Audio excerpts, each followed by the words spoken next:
got cocaine.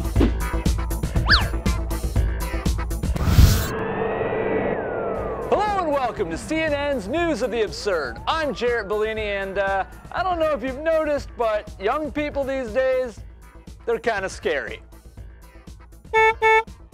Now, I don't mean to sound like an old man, but kids these days, they're all goofballs in the head, you know? So this week, we're going to take a close look at the trouble with young people. And we start with the fact that, holy cow, some of them actually have cell phones. And they have a better plan than me. I just knew that I texted a lot because it was winter break, and I knew I was texting way more than I usually do, but I didn't think it was gonna be like this humongous. Like I thought 9,000, but then it was 14,000, so I was like, what? That's right, you heard correctly. 1 month, 14,000 texts. And mind you, American Idol wasn't even on. I was appalled on one level and also amazed, like, well, how can this be humanly possible? So I gotta admit, there was sort of underneath this all a little bit of, wow. I was a little proud that she could do that. At first I was appalled that little Joey murdered everyone in the town, but then I was like, wow, everyone?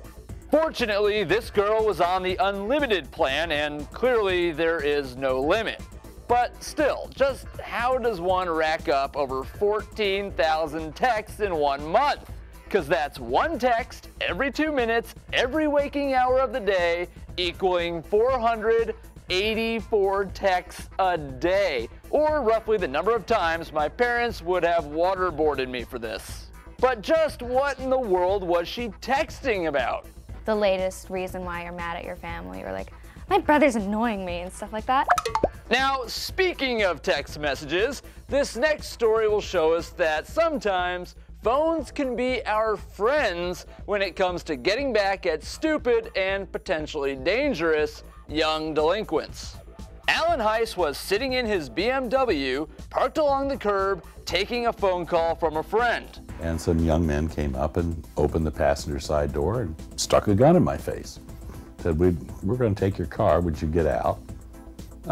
Yes. So having done the smart thing, he then filed a police report and later met some buddies at a nearby bar. And that's when Alan's friend had one of those ideas that can only happen in a bar. He said, you know, I'm going to text these guys, okay? I'm going to blow some smoke their way.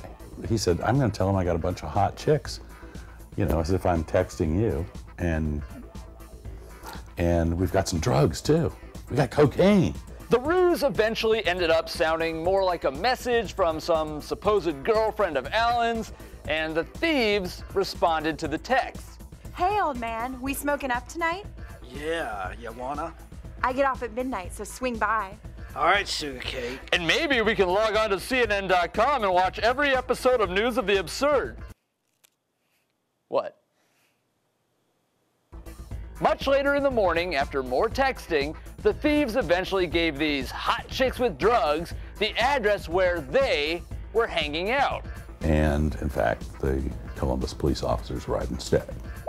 Finally, as long as we're talking about drugs, we might as well admit that some of these kids are smoking the weed, and unfortunately, maybe even doing things that are worse.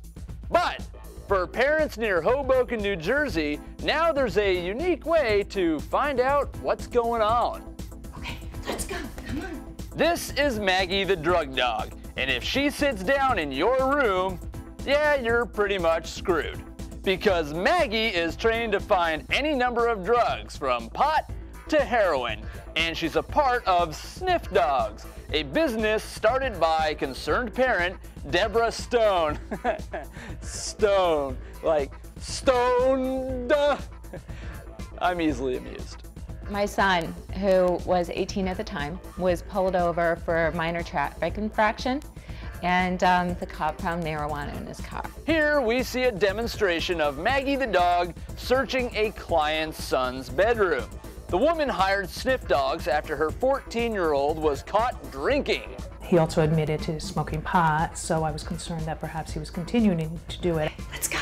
In this demonstration, a fabric coated with a drug odor was planted near the magazine rack. When Maggie sits, she's found the good stuff. The area is then tagged with Post-it notes, and it's up to the parents to decide how to handle it, which might become difficult if kids in Hoboken simply start covering every inch of their bedrooms with Post-it notes. Well, that's all for this edition of News of the Absurd. I'm Jared Bellini and... Hold on. OMG! That girl's brother is being such a jerk!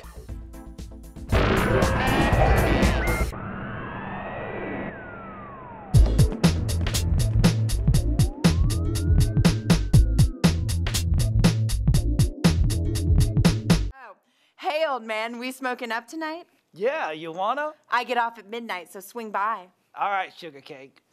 And maybe we can also... You weren't talking into my mic, you were talking out that way. It's fine. Your mic is turned towards me. Okay, we'll just do it again. Hey, old man, we smoking up tonight? Yeah, you wanna? I get off at midnight, so swing by. I couldn't even understand what you were saying. All right, here we go. Hey, old man, we smoking up tonight? Yeah, you wanna? I get off at midnight, so swing by. All right, sugar cake. And maybe we can log on to CNN.com and watch every episode of News of the Absurd. What? You're overacting. Let's do it once more. Once more, just look confused.